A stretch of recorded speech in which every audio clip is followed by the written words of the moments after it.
Hello, welcome, नमस्ते, आदाब, सत श्री अकाल। मैं वीके सिंह बहुत बहुत स्वागत करता हूं आपका द जोरावर क्लासेस में। बच्चों, लास्ट क्लास में हमने भाषा के बारे में जाना है कि भाषा क्या होता है, भाषा क्या होती है, ठीक है, लिपि क्या होती है और बोली क्या होती है, वगैरह वगैरह। आपने बहुत सारे ऐसे छोटे छोटे छोटे छोटे टॉपिक जो थे वो हमने क्लियर करे। आई होप आपने वो वीडियो देख ली है। बहुत सारे वीडियो में बच्चों ने उसमें कमेंट भी करे हैं और अच्छे-अच्छे कमेंट भी देखने को मिलते हैं और मतलब प्रेरक कमेंट्स भी मिलते हैं। प्रेरक कमेंट्स का मतलब है कि यदि कोई आपको थोड़ा-सा और बताए कि सर इसमें और अच्छा कर सकते हैं, तो हम कोशिश करेंगे कि हम उनका भी ध्यान रखें। तो ठीक है बच्चे, इसी क्रम में हम व्याकरण को आगे थोड़ा-सा बढ़ाकर चलते हैं। तो पहले जो बता देता हूँ, जो बच्चे अभी नए आए हैं चैनल पर, बहुत सारे बच्चे जुड़ रहे हैं, ठीक है, उनसे अनुरोध है कि यदि उनके पास ये नंबर नहीं है 8638008832, ये नंबर पे आप अपना नाम और अपना पद, कौन से पद की तैयारी कर रहे हैं आप, ठीक है, जैसे टीजीटी हो गया, पीआरटी वगैरह, आप ऐसे करके लिख के भेज सकते हैं। ये अंकित सर का नंबर है, ठीक है, आप इनको दे सकते हैं अपनी डिटेल, ठीक है। आगे बढ़े बच्चे, बहुत बहुत बढ़िया। सभी से अनुरोध है कि वीडियो वीडियो के साथ अंत तक जुड़े जरूर रहें, ताकि कुछ ऐसी चीजें देखने को मिलेंगी ना आपको कि जो कि आप शायद, हो सकता है कि आपने कहीं किसी किताब या किसी क्लास में आज तक ना ली हो, क्योंकि हमारा उद्देश्य यही है, जरा जोरावर क्लासेस का उद्देश्य यही है कि बच्चों को इस प्रकार की शिक्षा दी जाए या इस प्रकार की कंटेंट दिया जाए जो शायद उन्होंने कहीं ना कहीं मिस कर दिया हो, या ऐसा कुछ नहीं कि हम बहुत अलग कंटेंट दे रहे हैं, बट कोशिश कर रहे हैं कि कुछ ऐसा कंटेंट दे रहे हैं जो शायद आपने कहीं ना कहीं अपने अधिगम समय में उसको छोड़ दिया हो। ठीक है बच्चों, आगे बढ़े।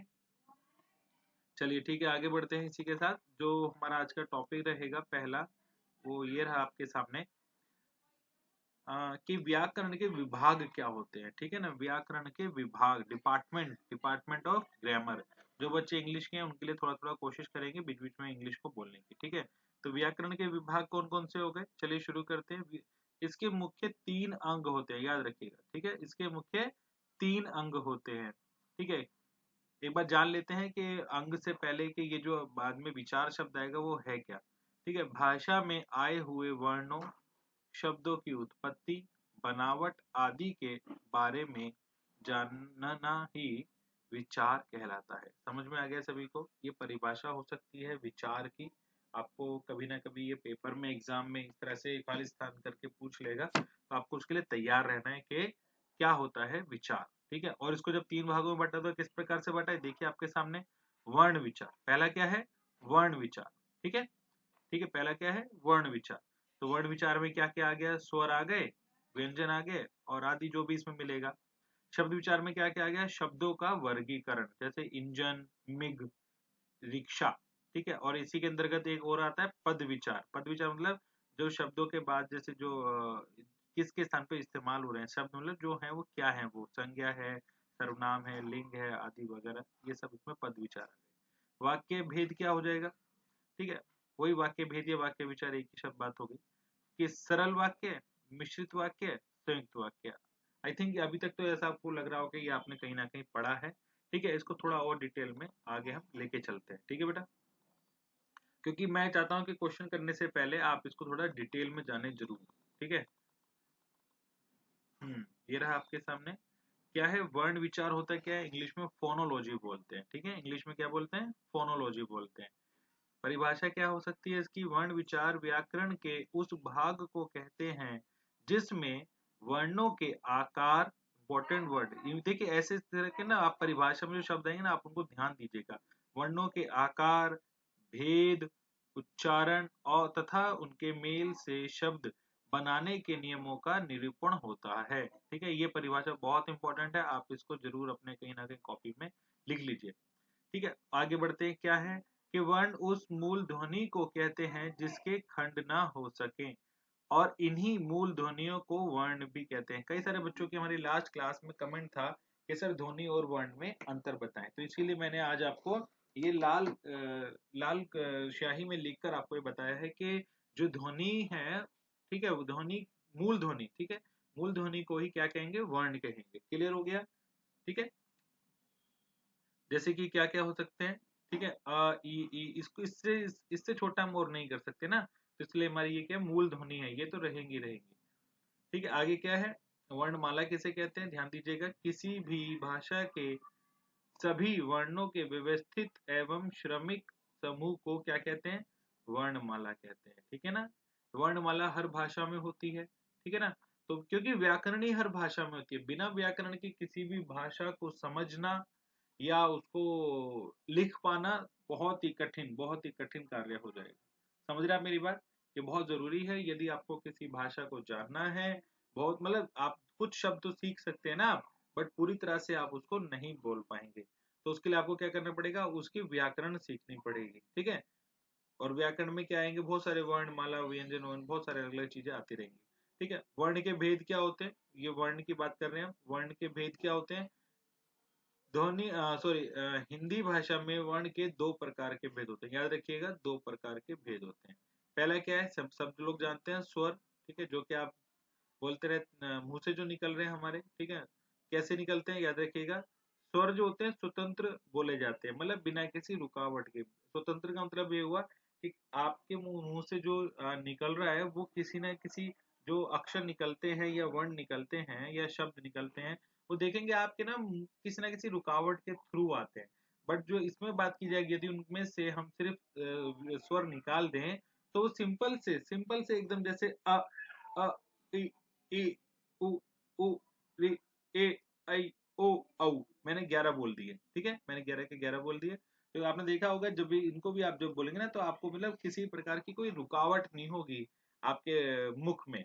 बट यहाँ जो व्यंजन की बात करें, जिनकी संख्या 33 होती है, ये सब किसी न किसी के साथ, और इनको पहले तो ये जान लेते हैं कि जो व्यंजन होते हैं, ठीक है ना, और व्यंजन के साथ में बोले जाते हैं। ठीक है ना, जो ये वाले व्यंजन के साथ में स्वर के मतलब इसको ऐसे समझिए कि जो स्वर होते हैं स्वतंत्र रूप से ले जाते हैं, और जो व्यंजन होते हैं वो स्वर के साथ में बोले जाते हैं। ठीक है, क्लियर हो गया यहाँ तक, समझ में आ गया।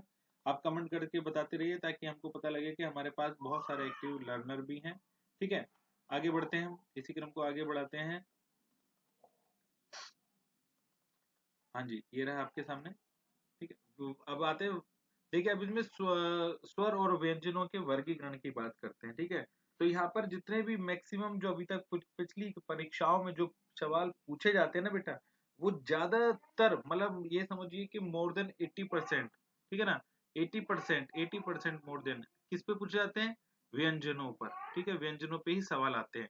ठीक है, तो हमने ये कोशिश करी कि चलो ठीक है, व्यंजनों को मुख्य मुख्य आज का टॉपिक बनाकर हम उस पे प्रश्न बहुत सारे लेकर आए हैं। ठीक है ना, ठीक है, तो आशा करेंगे कि यदि आप कहेंगे तो फिर स्वरों पे भी कर देंगे, बट स्वर इतना ज्यादा इंपॉर्टेंट नहीं है, क्योंकि उनकी विशेषता स्वयं में नहीं है ना। ठीक है ना, वो जब किसी के साथ जुड़ेंगे तब उनकी, तो जब वो जुड़ते हैं तब वो व्यंजनों में आ जाते हैं।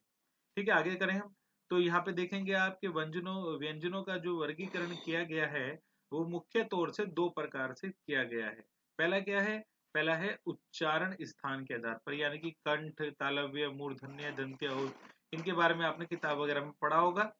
ठीक है, इन्हीं पे ही क्वेश्चन आता है कि जैसे पूछ लेगा कि जो टा वर्ग है, जो टा अक्षर है या वर्ण है, ठीक है ना, वो किसके अंतर्गत आता है। ठीक है ना, तालव्य, कंठ, ऐसे करके क्वेश्चन आता है। अगला क्या है, प्रयत्न के आधार पर, ठीक है, एफर्ट्स के आधार पर। ठीक है, एफर्ट जब होगा यानी कि किसी न किसी रूप में आपको वो चीज मतलब एफर्ट करके बतानी पड़ेगी ना, यानी कि किसी न किसी अंदर ज्यादा जो वायु है आपकी, वो मुख में बहुत ही कि कहीं ना कहीं टच होके ज्यादा आती है। ठीक है, रुकावट के साथ आती है। ठीक है, तो इसमें प्रश्न के आधार पर इसलिए बोल रहे हैं कि जैसे उसमें देखेंगे, पहला देखिए, स्वर तंत्री में कंपन के द्वारा, और इसमें दो हो जाते हैं, अघोष और सघोष। श्वास, श्वास के द्वारा, यानी कि जो आप सांस लेते हैं आप, उसमें अल्पप्राण और महाप्राण आ जाते हैं।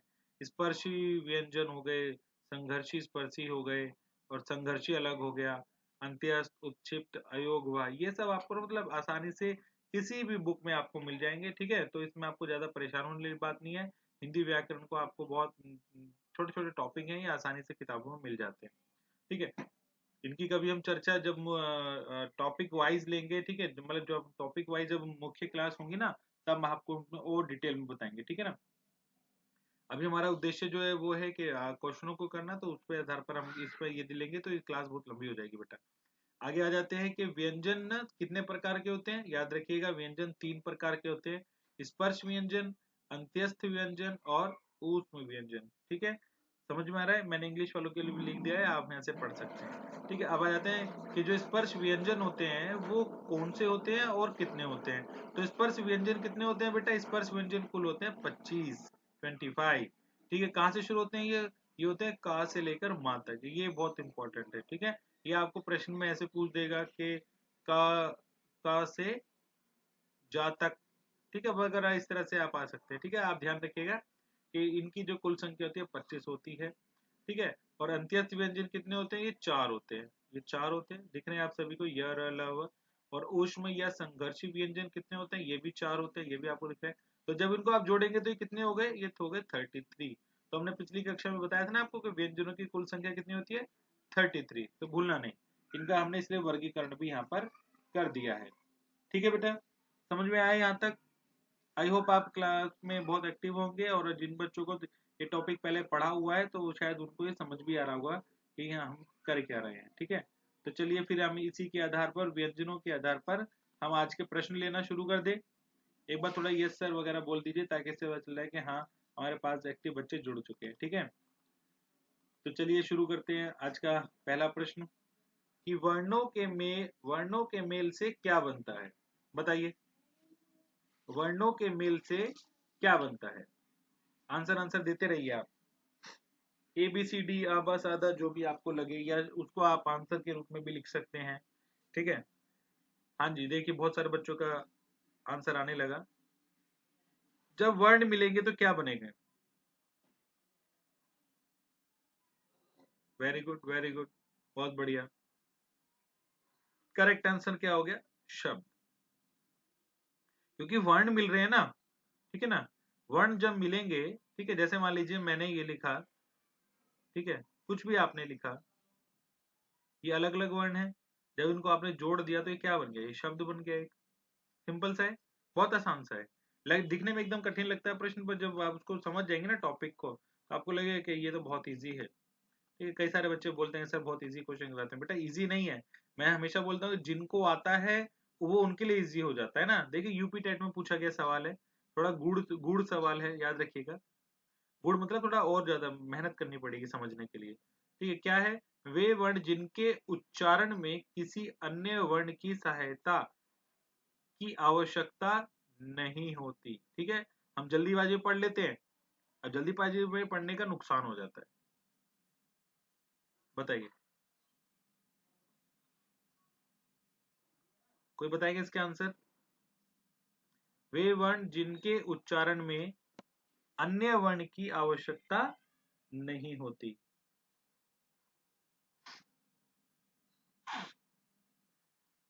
बताइए। कमेंट करते रहिए, ताकि कमेंट करते रहेंगे तो पता लगता रहेगा कि हाँ भाई हमारे बच्चे थोड़े से अलर्ट है।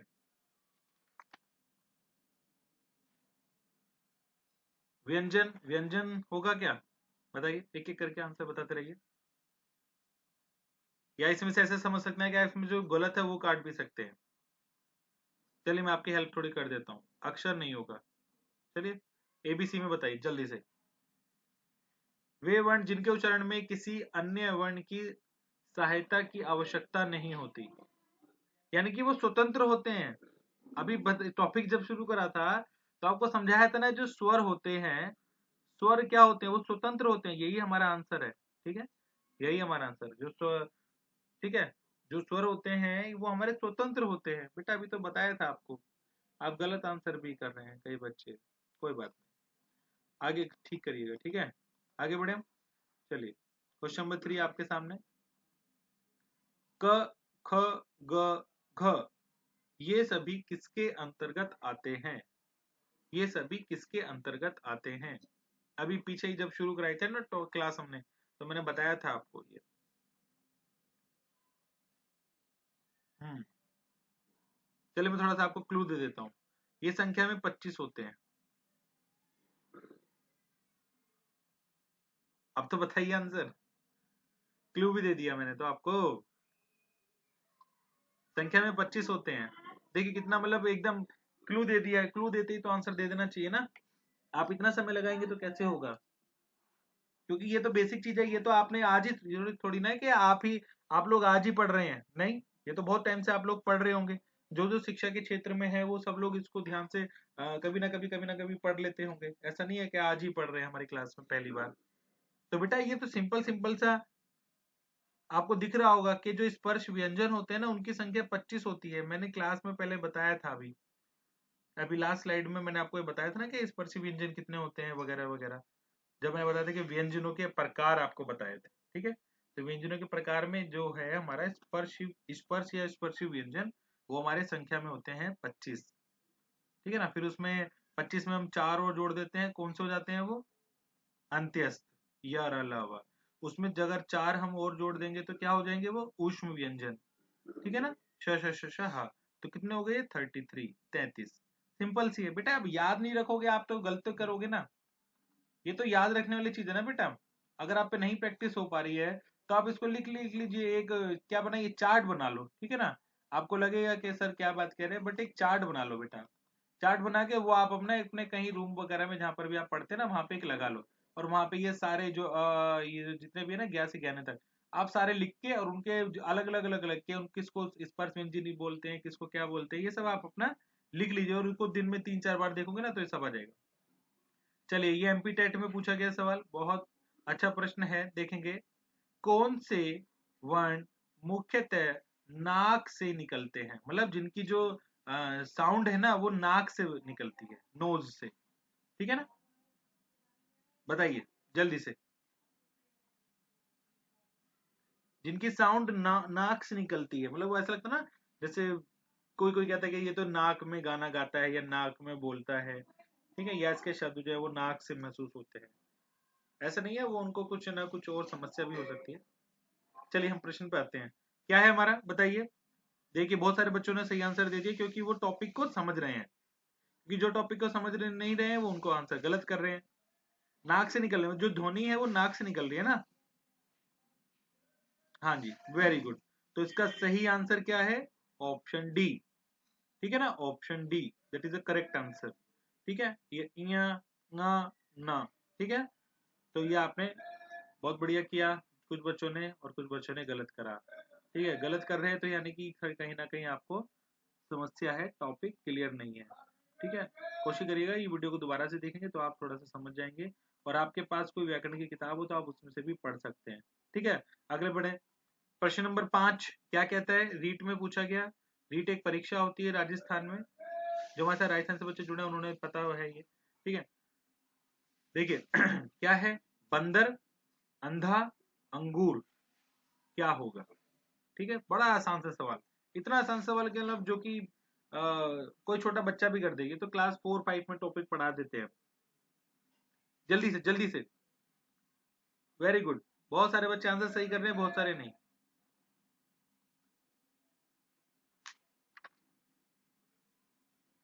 बढ़िया बढ़िया, बहुत बढ़िया बहुत बढ़िया बहुत बढ़िया। अच्छा लगता है जब आपके आंसर आने लगते हैं ना, तो अच्छा लगता है कि हाँ हमारे पास जो बच्चे एक्टिव हैं वो कर रहे हैं, वो मतलब एक्टिवली पार्टिसिपेट कर रहे हैं, ठीक है। इसका आंसर क्या हो जाएगा? अनुस्वार। बस अनुस्वार को ये ध्यान रखिए कि जो ऊपर होती है वो चंद्र बिंदी होती है, ठीक है। और जो अनुनासिक होता है वो क्या होती है ऊपर, वो क्या होता है ऊपर? वो चंद्र बिंदी होती है और ये मात्र बिंदी होती है, ठीक है। अनुस्वार क्या होगा? केवल बिंदी। अनुनासिक क्या होगा? ऊपर चंद्र बिंदी, ठीक है। चंद्र बिंदी वाला हो जाए, जैसे हमने बोला चांद, तो ये क्या हो गया? ये अनुनासिक हो गया। अनुस्वार क्या हो गया? ये उसके एग्जाम्पल, ठीक है। आगे बढ़े हम, बहुत बढ़िया, कई सारे बच्चों ने आंसर सही दिया है इसमें। चलिए आगे बढ़े हम, ठीक है।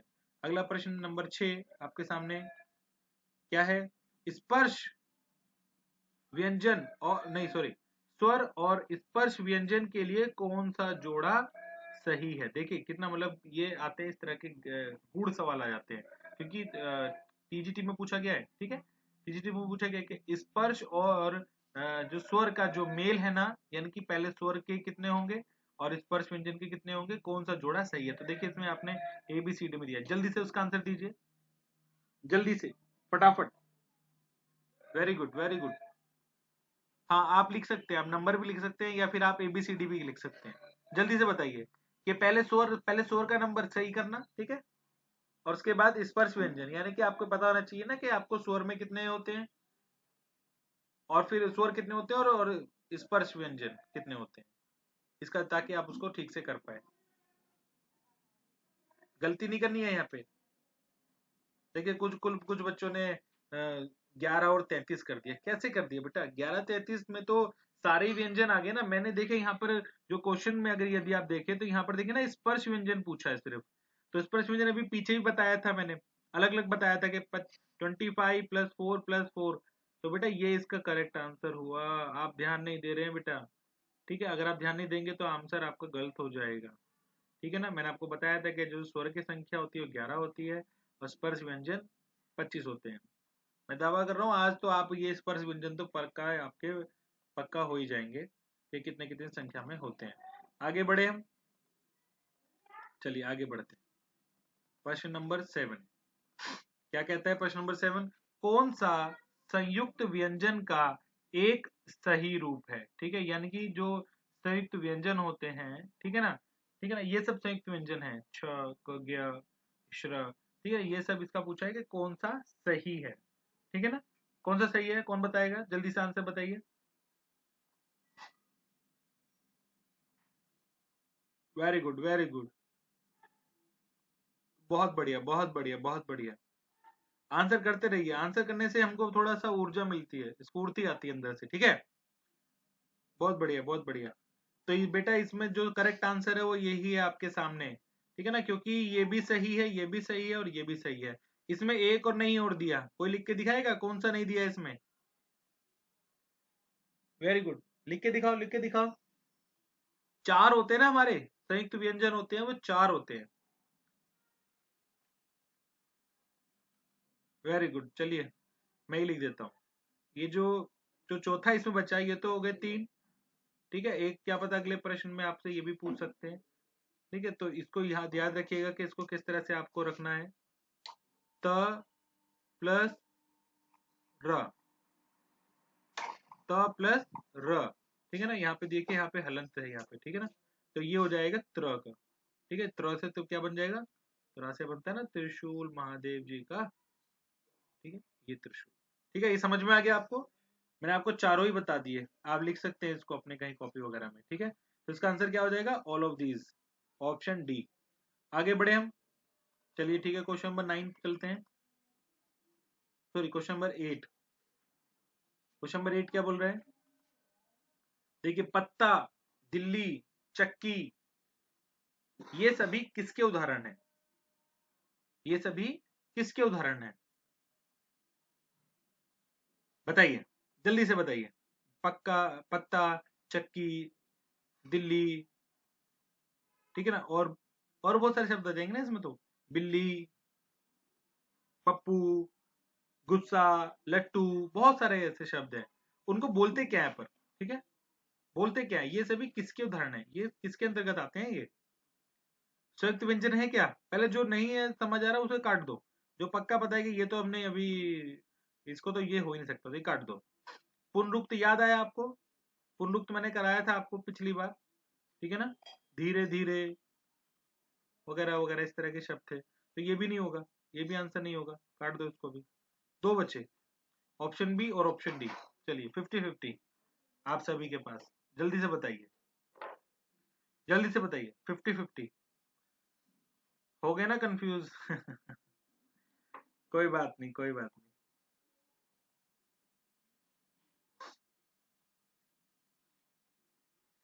देखिए, मैं आपको इसकी जो आंसर है वो आपको बताने से पहले मैं आपको एक लाइन बताता हूँ पहले, ठीक है। आप उससे आंसर पकड़ लेंगे। कभी कभी एक ही वर्ण, ठीक है, याद रखिएगा, कभी कभी एक ही वर्ण दो बार मिलता है, ठीक है। आप देखें ना, जैसे यहाँ पर मिल रहा है ये भी, ठीक है, ल ल, ये त, ठीक है। क्योंकि यदि हम ये पत्ता इस तरह से भी लिख सकते हैं, ये इस तरह से, ठीक है।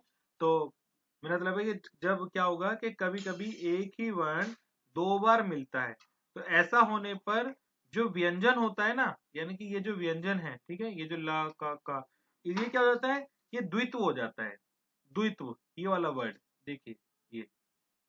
तो यही आपका आंसर है, ठीक है, दैट इज करेक्ट है। देखिए बहुत जिन बच्चों ने आंसर सही दिया वो खुश हो रहे हैं, ठीक है, आगे बढ़े हम, आगे बढ़े हम। क्वेश्चन नंबर 9 चलते हैं।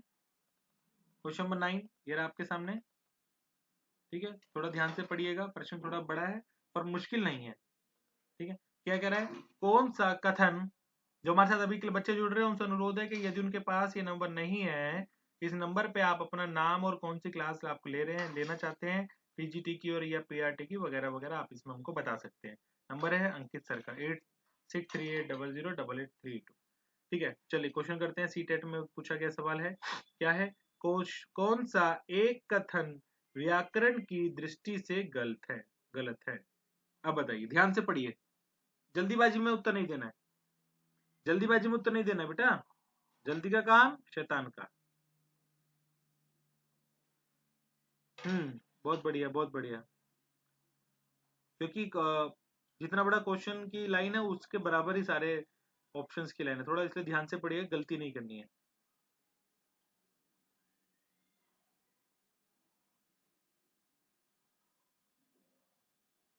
वर्ण को ध्वनि भी कहा जाता है, वर्ण ध्वनि का लिखित रूप है, इसके टुकड़े आसानी से किए जा सकते हैं, हर भाषा में वर्णों की संख्या समान नहीं होती।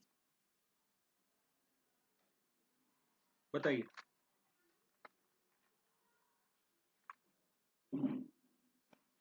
तो इसमें से ढूंढना है कि कौन सा गलत है, यानी कि पहले ऐसे हटना है कि जो कि सही है, तभी तो आप कर पाएंगे जल्दी से। वर्ण को ध्वनि भी कहा जाता है, ये तो क्लियर हो गया, अभी हमने शुरुआत में बता दिया।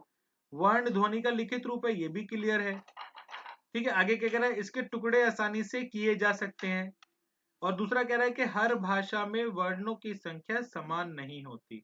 बिल्कुल सही है ना, ये सेंटेंस देखो ना, सेंटेंस कह रहा है हर भाषा में, जो भी लैंग्वेज है, क्या उसमें वर्णों की संख्या समान है? नहीं हो। जैसे हिंदी में कितने हो गए हमारे, देखेंगे मूल रूप से 43 होते हैं, और इसको 52 भी बोल सकते हैं इसमें, अगर ये अन्य जोड़ दिए जाए। और इंग्लिश में कितने होते हैं, इंग्लिश में 26 होते हैं।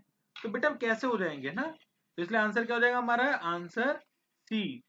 मुश्किल सवाल नहीं था, बस आपको पढ़ के समझना था वो। ठीक है, आपको पढ़ के समझना, क्योंकि हमने बताया था ना कि जो अ, उसके टुकड़े नहीं हो सकते। ठीक है, समझ गए, जो ध्वनि हो गई, या उसे जिसे हम ध्वनि को हमने बोला यहाँ पे वर्ण भी, ठीक है, उसके हम टुकड़े नहीं कर सकते, बिल्कुल नहीं कर सकते। और यहाँ पे लिखा है टुकड़े किए जा सकते हैं, तो यही तो गलत हो गया। समझने की जरूरत है ना, बस सवाल को समझ गए तो एक एक नंबर आप ऐसे बहुत आगे बढ़ जाते हैं। ठीक है ना, यदि आप केबीसी खेलते हो, ठीक है, हो सकता है हमारे साथ बहुत सारे बच्चे हैं जो केबीसी खेलते हैं, तो केबीसी जो है सोनी लिव पे खेला जा रहा है इस बार।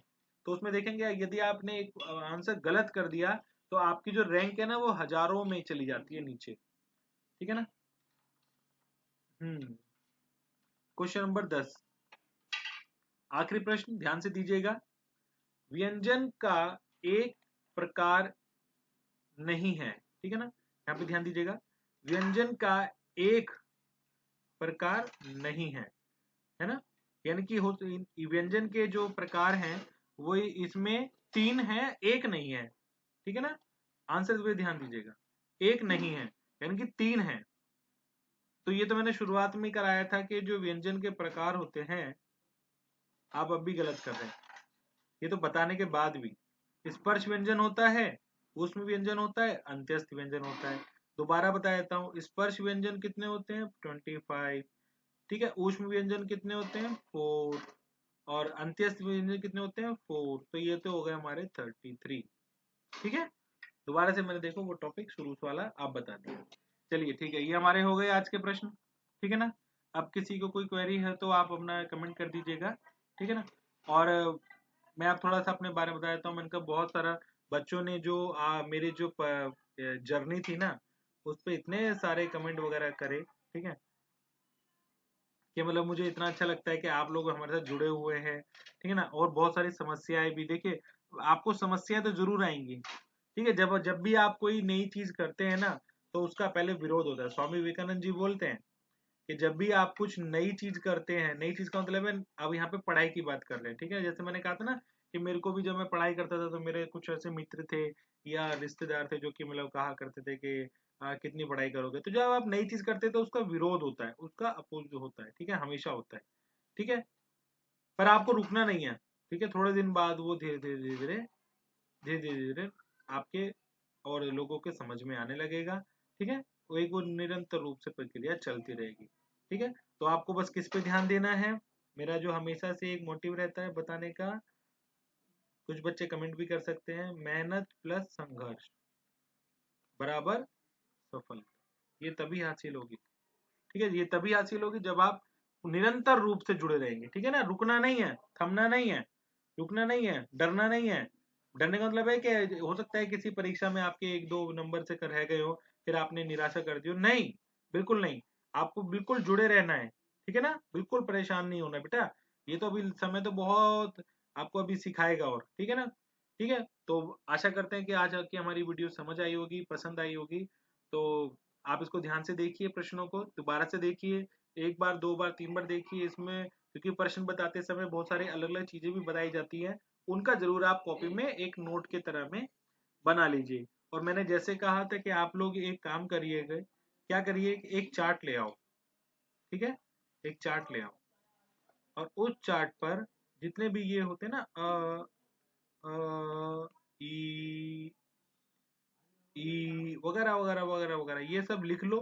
ठीक है ना, हो सकता है घर में कुछ बच्चे भी आपके हों जो कि पढ़ने में उनको अच्छा लगे, बट उन बच्चों की दृष्टि से अलग हटकर आपको ये लिखने के, इसमें स्वर कौन से हैं, इसमें व्यंजन कौन से हैं, इसमें स्पर्श व्यंजन कौन से हैं, ठीक है ना, इसमें अघोष क्या है, इसमें सघोष क्या है, ठीक है ना, इसमें अल्प प्राण क्या है, ठीक है ना, और इसमें महाप्राण क्या है।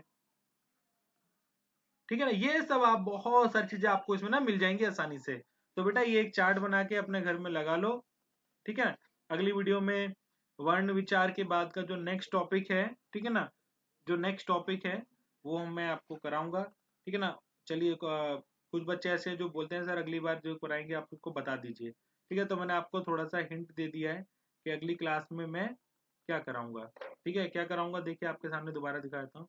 अगली क्लास में हम करेंगे शब्द विचार। ठीक है ना, मोर्फोलॉजी बोलते हैं इंग्लिश में इसको। ठीक है, क्या बोलते हैं, मोर्फोलॉजी। तो शब्द विचार करेंगे, उसी में ये हमारे दोनों टॉपिक क्लियर हो जाएंगे। ठीक है, चलिए इस वीडियो को आज यहीं पे समाप्त करते हैं। जय हिंद, जय भारत, जय हिंदी।